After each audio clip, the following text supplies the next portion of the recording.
I'm Sarah Mitchell, and I never thought I'd be standing in a lawyer's office in downtown Chicago at 2 a.m., holding a gun that wasn't mine, while my husband's body lay cold in our mansion's library. But let me start from the beginning, because the real story isn't about that night.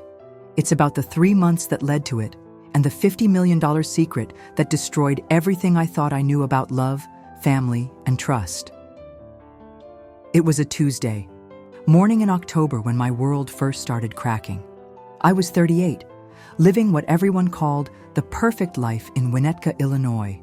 You know, one of those lakefront suburbs where the houses have names instead of just addresses.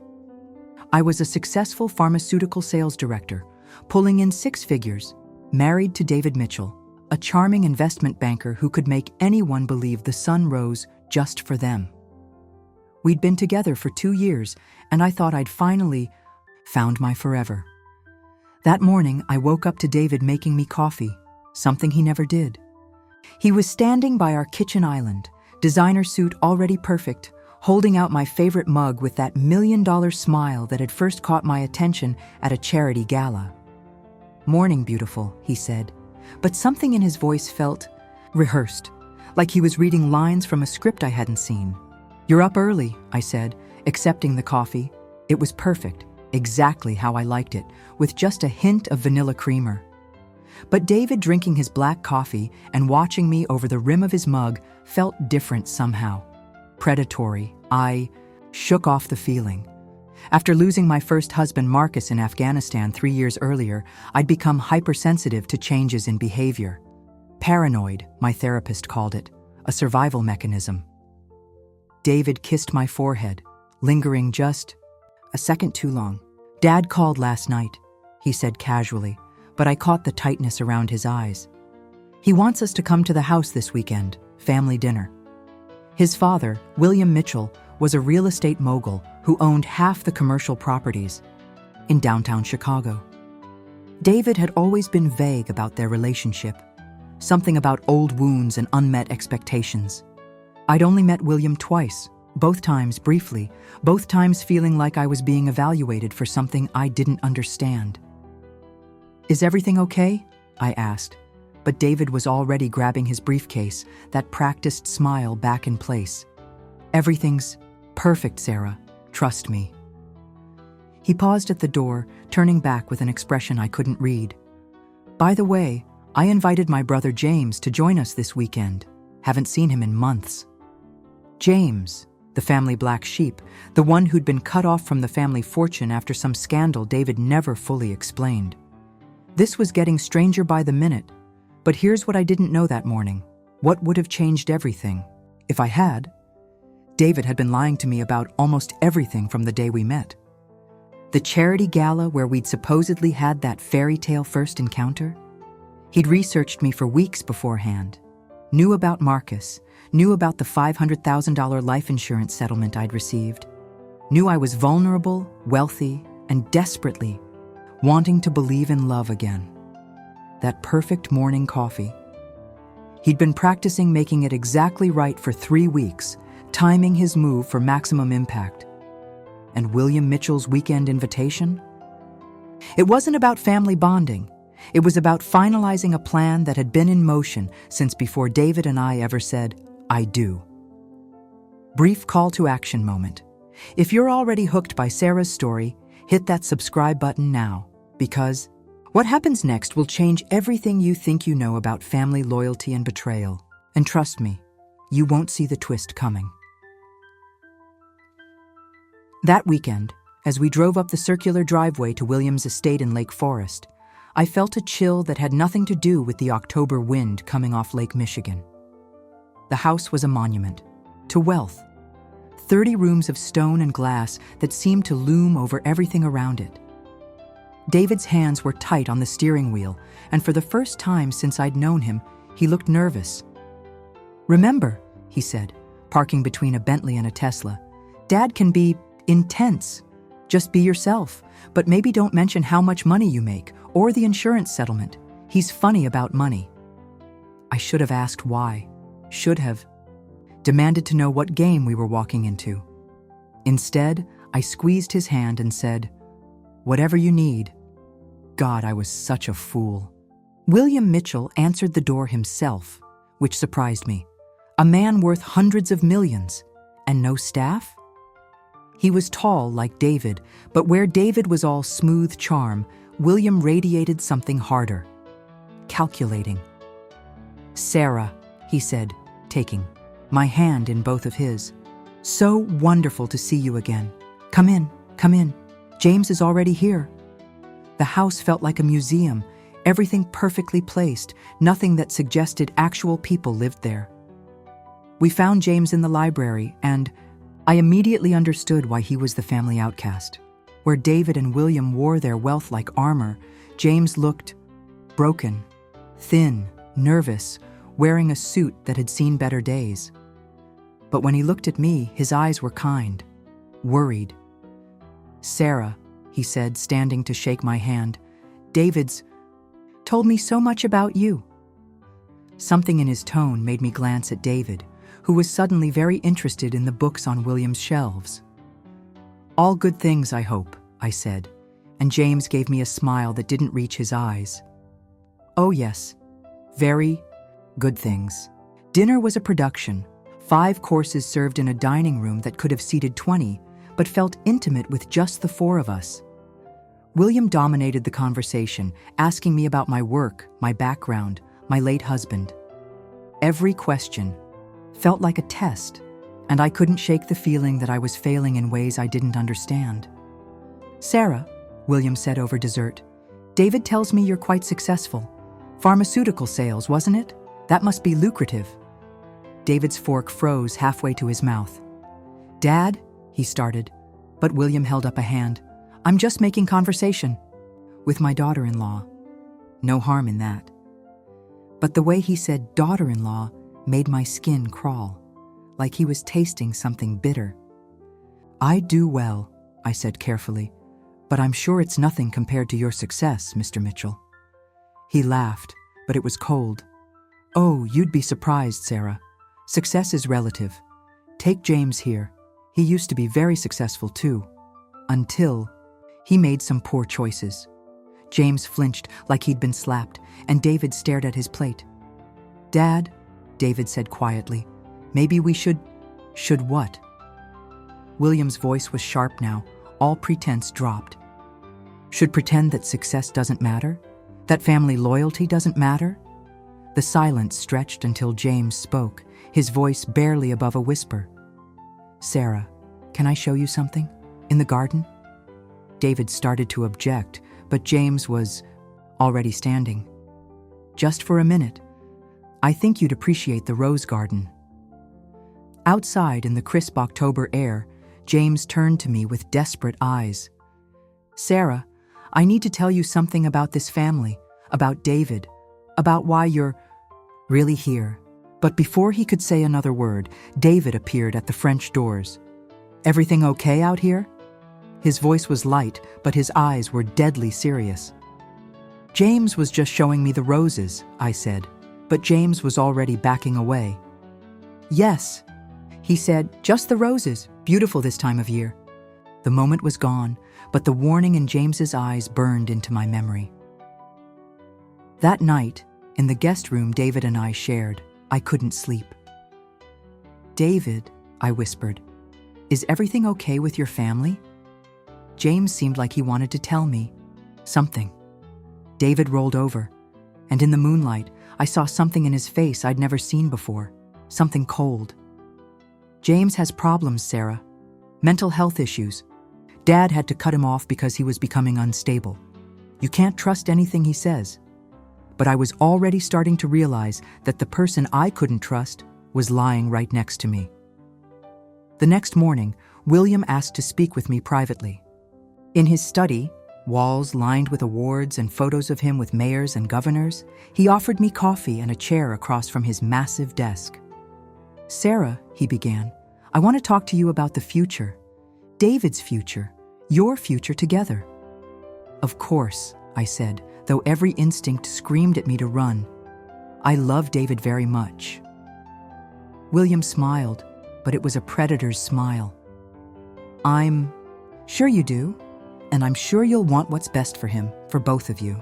He opened a folder on his desk, and I caught a glimpse of what looked like financial documents, bank statements.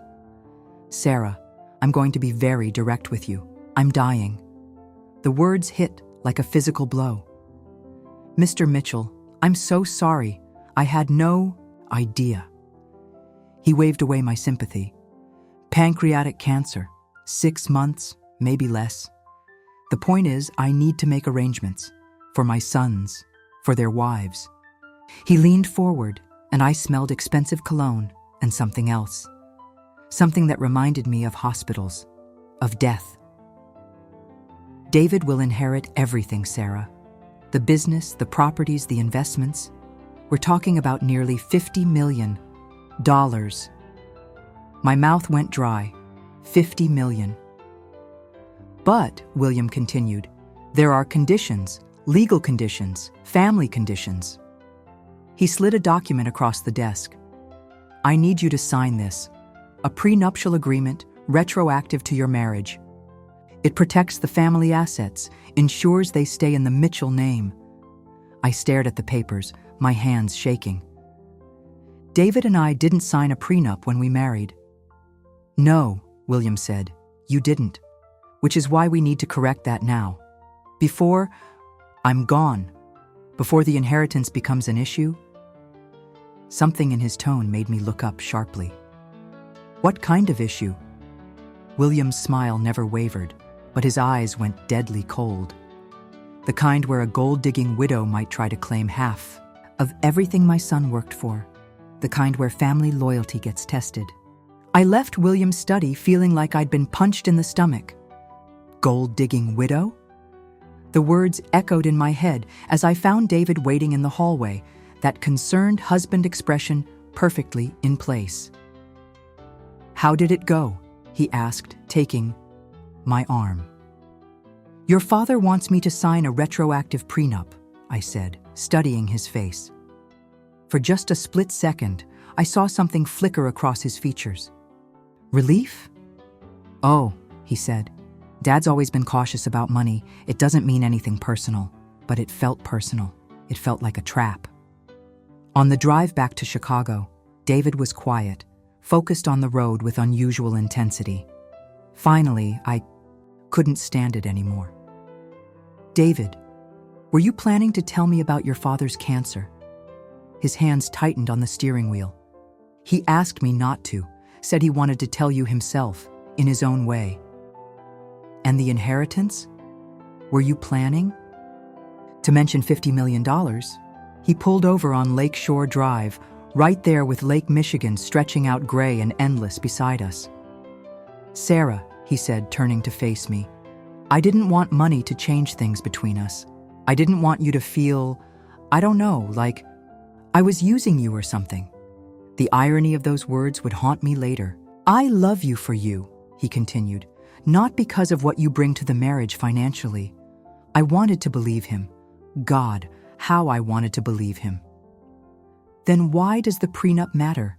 If we love each other, if we're partners, why does your father need me to sign away my rights to assets we'd build together?" David's expression hardened, just slightly. "Because that's how my family works, Sarah. We protect what's ours. My father didn't build his empire by being careless with money." "I'm not careless with money, David. I'm your wife. And I'm asking you to trust me, to trust us. Sign the papers and we move forward together. Don't sign them." He let the sentence hang in the air like a threat or a promise. "Don't sign them and what?" I asked. "Then what happens?" David reached over and took my hand, and for the first time since I'd known him, his touch felt cold. "Then my father will think you're not the woman I told him you were, and he'll act accordingly." That night, alone in our bedroom while David worked late at the office, I called my brother-in-law James. I'd gotten his number from David's phone while he was in the shower. Something I'd never done before, but desperation was making me brave. Or stupid.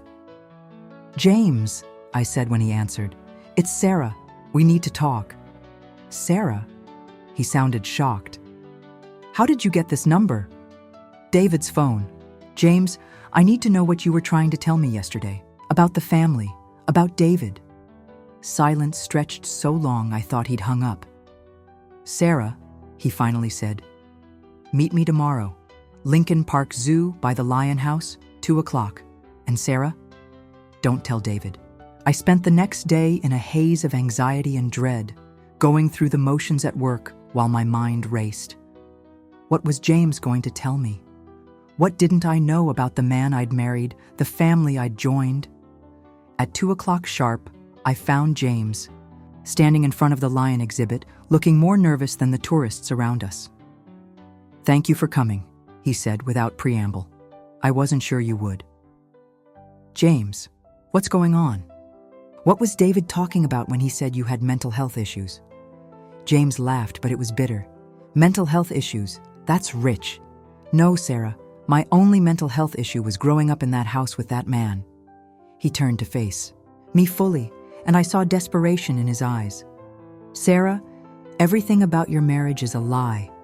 David didn't meet you by accident at that charity gala. He researched you for months beforehand, knew about your first husband, knew about the life insurance money, knew you were vulnerable and looking for love again. The words hit like physical blows. That's not possible. You're wrong. Am I? Think about it, Sarah. David never dated women with money before you. Never brought anyone home to meet Dad. But suddenly, he meets this successful pharmaceutical executive with $500,000 in savings and a broken heart. And it's true love? I felt sick, but I forced myself to listen. What do you mean he never dated women with money? James pulled out his phone, scrolled through some photos, and showed me pictures of David with different women. Young women. Beautiful, but clearly not wealthy. These are all from the year before he met you. Jessica, the barista. Maria, the yoga instructor. Amy, the part-time artist. Notice a pattern? I did notice. All young, all beautiful, all broke. All the opposite of me. James, I whispered, what are you saying?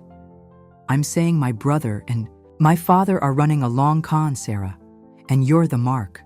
He leaned closer, lowering his voice. Dad's not dying, Sarah. That's the first lie. He's healthy as a horse. I saw his real medical records when I broke into his study last month. And that $50 million inheritance? It exists, but it's not going to David. It's going to whoever Dad thinks can best serve the family interests. My legs felt weak.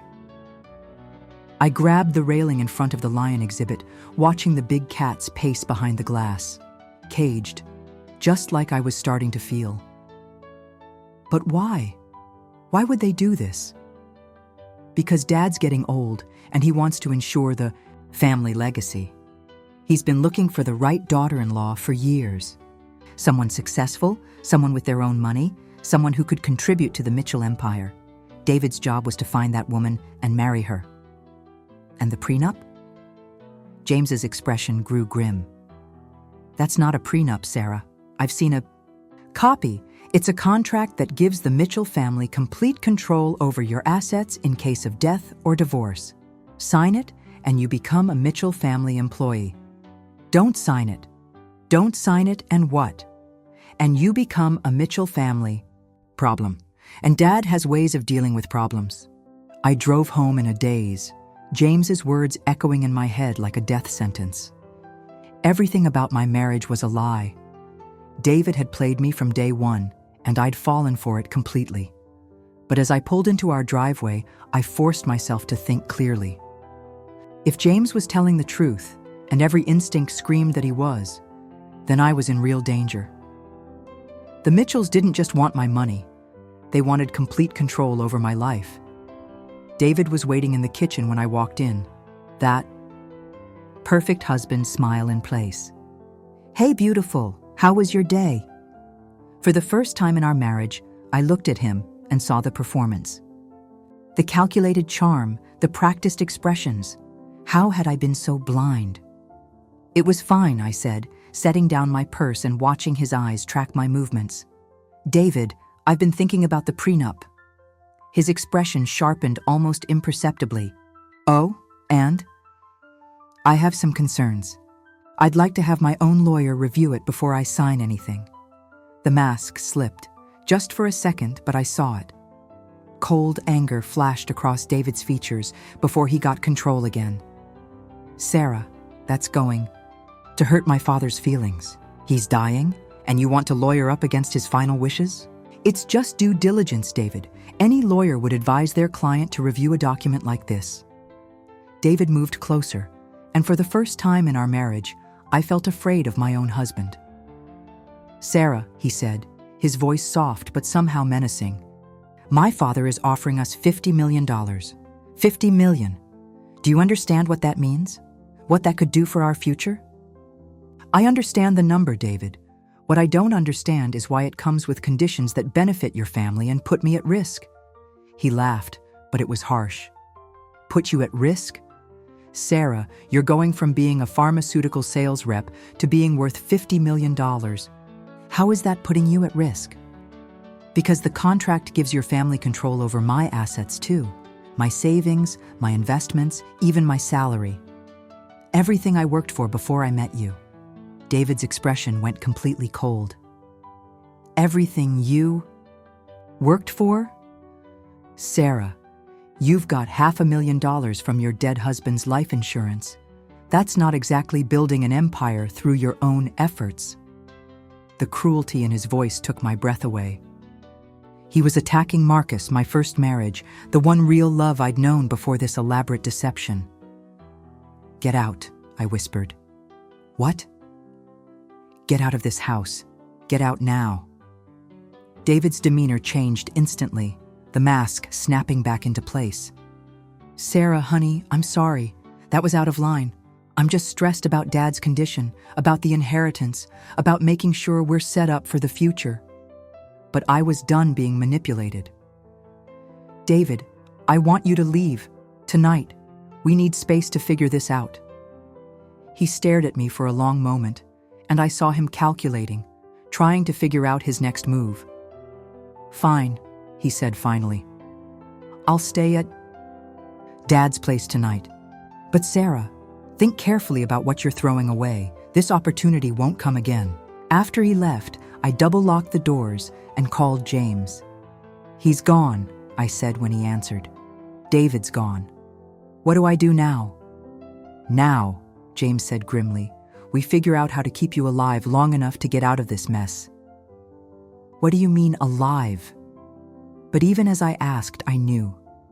The Mitchells hadn't invested 2 years in this elaborate con just to let me walk away with what I knew. "Sarah," James said, "I need to show you something. Can you meet me tonight? Somewhere public? Somewhere safe?" We agreed on a 24-hour diner in Lincoln Park, the kind of place that was always busy, always bright, always watched. James was waiting in a back booth when I arrived, looking haunted. "Sarah," he said as I sat down, "what I'm about to show you is going to change everything." He slid a manila folder across the table. "I broke into Dad's safe last night after you called. These are copies of documents he keeps locked away." My hands shook as I opened the folder. The first document was a private investigator's report on me, complete with photos, financial records, psychological profile. They knew about my therapy after Marcus died, knew about my vulnerable emotional state, knew exactly how to approach me. "My God," I whispered. "Keep reading," James said grimly. The next document was a life insurance policy, on me, taken out by David just 6 months after our marriage, with William Mitchell as the beneficiary. $2 million. "James," I said, my voice barely audible, "they're planning to kill me." "Not immediately," James said. "First, they need you to sign that contract. Once they have legal control over your assets, they'll stage an accident. Make it look like you were distraught over your husband's death. Marcus, I mean. Suicide, maybe. Or a car accident. Something that doesn't trigger a thorough investigation." I felt like I was drowning. "Why are you helping me? What's in this for you?" James met my eyes, and I saw something I hadn't expected: genuine remorse. Because they did the same thing to my wife, Sarah, 3 years ago. Patricia. She was a successful attorney, had her own money, seemed perfect for the family, but she started asking questions, wanted to renegotiate the prenup after Dad supposedly got sick. What happened to her? I asked, though I was afraid to hear the answer. Car accident, brake failure on Lakeshore Drive. She went right through the guardrail into Lake Michigan. They never found her body. James's voice broke. I knew it wasn't an accident, but I couldn't prove anything. And Dad? He made sure everyone knew I was unstable, grieving, making wild accusations. That's why you're the black sheep. That's why I'm still alive. As long as I'm the crazy brother, the one with mental health issues, I'm not a threat. But Sarah, you are. You know too much now, and you haven't signed that contract. They're going to escalate. As if summoned by our conversation, my phone buzzed. A text from David. Dad wants to meet with you tomorrow, 10 a.m., his office downtown, important family business. Don't disappoint him, Sarah. I didn't sleep that night. Instead, I sat in my living room with James, planning what might be my only chance at survival. The meeting tomorrow is a trap, James said, pacing in front of my fireplace. Dad never meets people at his office unless he's planning something permanent. Then I won't go. You have to go, Sarah. If you don't show up, they'll know you're onto them. At least this way, we can control some of the variables. James had a plan, risky but brilliant. I'm going to be in the building, he said. Dad's office is on the 40th floor, but the building has security cameras everywhere. If something happens to you, I'll have evidence. And if nothing happens? If I'm wrong about all this? James pulled out his phone and showed me another document he'd photographed from William's safe. A death certificate template, already filled out with my name, cause of death listed as apparent suicide. You're not wrong, Sarah. The next morning, I dressed carefully for what might be my last meeting. Professional but not flashy, confident but not confrontational. I needed William Mitchell to believe he still had control over me, at least long. Enough to get evidence of his plans. James had given me a small recording device disguised as a pen and coached me on what to say to get William talking. The Mitchell Industries building was a monument to power, glass and steel stretching 40 stories into the Chicago sky. As the elevator carried me up to William's floor, I thought about Marcus, about the life we'd planned together before Afghanistan took him away from me.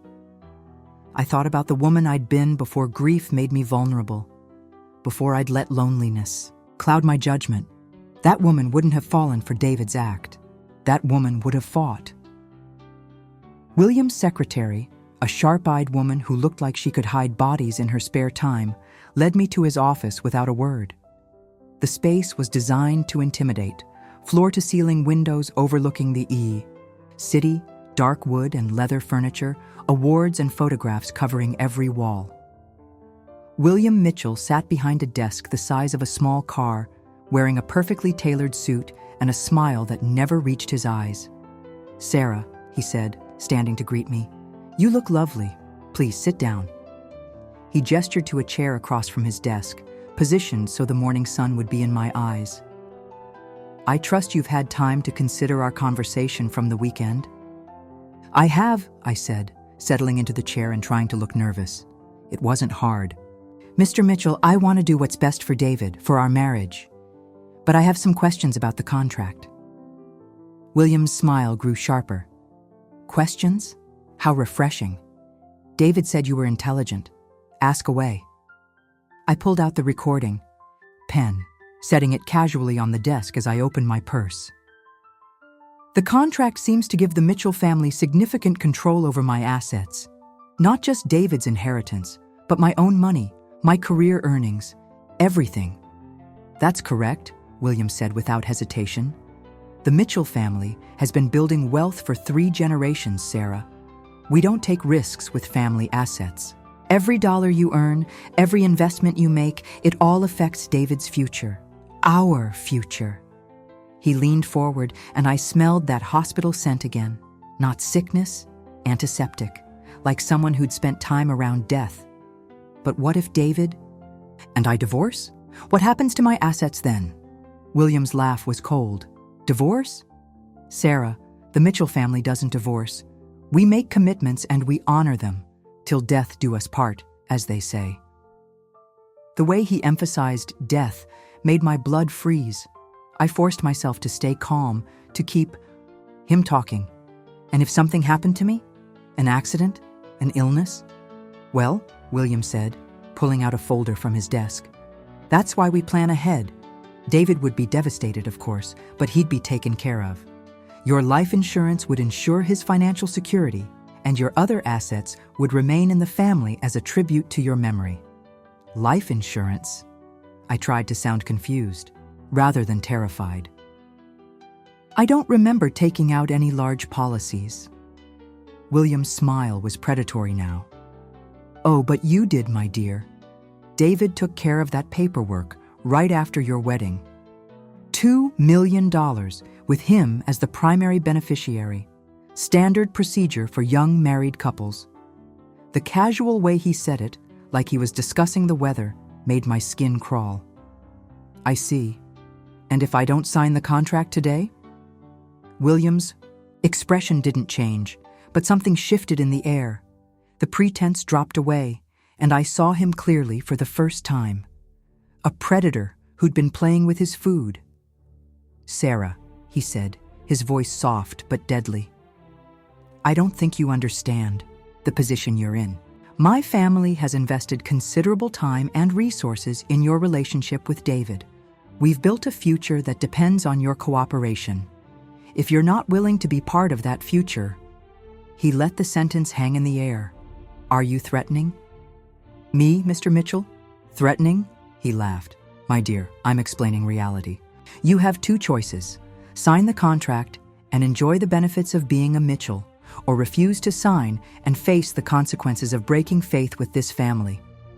I leaned forward, making sure the recording pen caught every word. What kind of consequences? William's eyes went dead cold. The kind that happened to people who threaten my family's interests. Ask James about his wife, Patricia. Oh, wait, you can't. She had an unfortunate accident when she started asking too many questions. Got him. The confession was recorded, clear as day. Now I just had to get out of this office alive. Mr. Mitchell, I said, standing up and reaching for the pen. I think I need to discuss this with David before I make any decisions. William's hand shot out, grabbing my wrist with surprising strength. I don't think so, Sarah. You're going to sign that contract right now, or you're going to have a very bad day. The office door burst open, and James rushed in with 2 Chicago police detectives behind him. Dad, he said, his voice shaking with adrenaline, step away from Sarah. Now. William Mitchell's face went through a series of expressions in the space of 5 seconds. Surprise, anger, calculation, and finally, a cold resignation. James, he said, releasing my wrist and smoothing his tie. What an unexpected visit. And you've brought friends. Detective Maria Santos, a no-nonsense woman with sharp eyes, stepped forward. Mr. Mitchell, we have some questions about Patricia Mitchell's death 3 years ago, and about certain insurance policies taken out without the knowledge of the insured parties. I held up the recording pen with shaking hands. It's all here, I said. His confession about Patricia, the threats against me, everything. Detective Santos took the device carefully, her expression grim. Thank you, Mrs. Mitchell. We'll need you to come in and make a formal statement later. William straightened his jacket and walked around his desk, every inch the successful businessman. Gentleman, lady, he said to the detectives, I believe there's been a misunderstanding. My daughter-in-law is clearly distraught, possibly unstable. Grief can make people imagine all sorts of conspiracies. Save it, Detective Santos said. We've been building a case against you for months, Mr. Mitchell. Patricia's car was pulled from Lake Michigan last week. Forensics found evidence of tampering with the brake lines.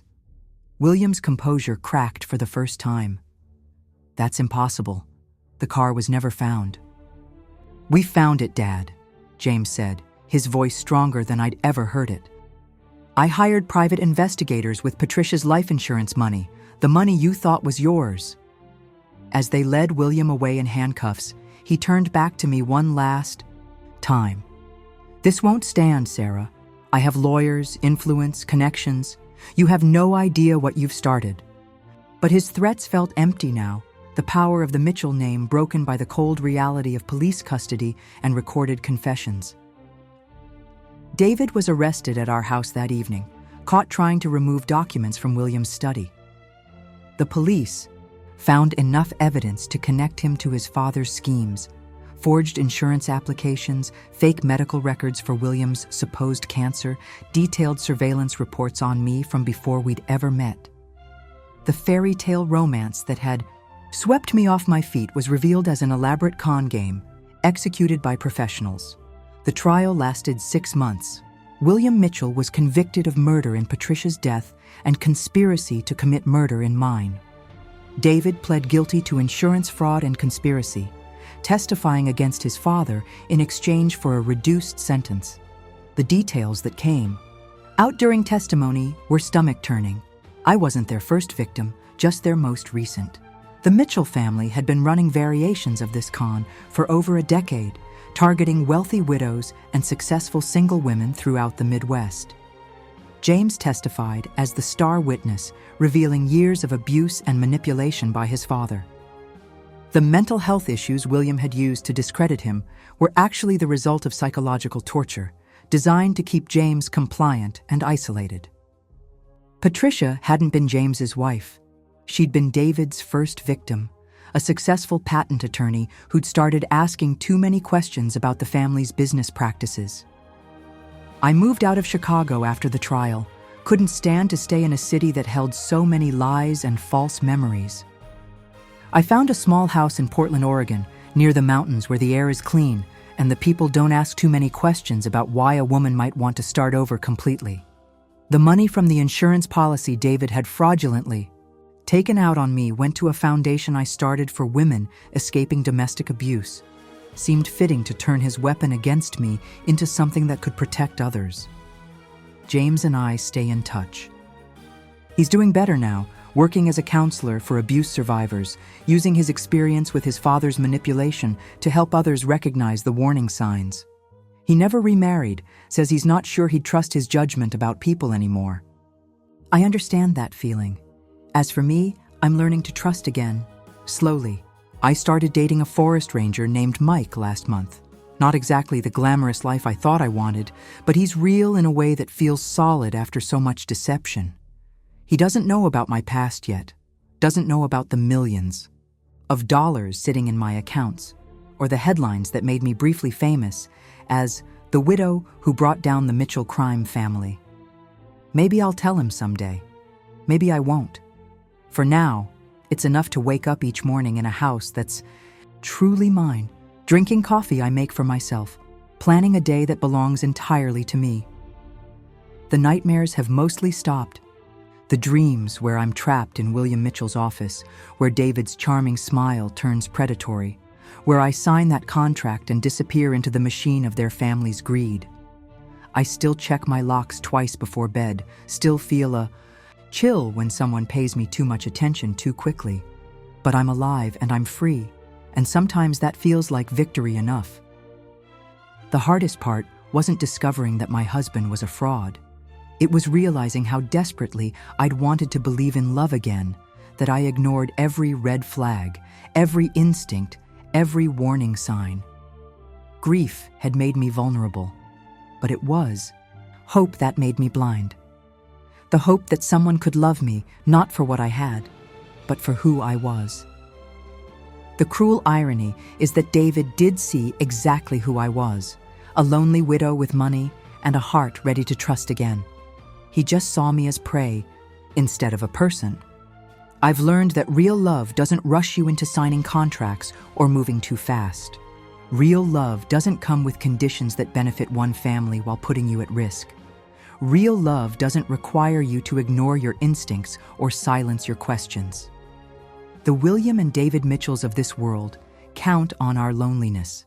our desire to be wanted, our willingness to overlook small lies in service of a larger love story. But here's what they didn't count on. Survivors are stronger than they think. And sometimes, when you've lost everything once before, you find a courage you didn't know you had when it's time to fight for your life. So I ask you this, and really think about your answer. If someone walked into your life tomorrow with all the right words, all the perfect timing, offering you everything you've ever wanted, would you have the strength to ask the hard questions? Would you choose the difficult truth over the beautiful lie? Because your life might depend on getting that answer right. If Sarah's story moved you, if it made you think about the people in your own life or the red flags you might have ignored, I want to hear from you. Hit that subscribe button and join our community of survivors and truth tellers. Share your thoughts in the comments. Have you ever met someone who seemed too good to be true? How did you learn to trust your instincts again? Your story might be the one that saves someone else. Keep fighting, keep questioning, and remember, you're stronger than anyone who would try to use your heart against you. I'll see you in the next story.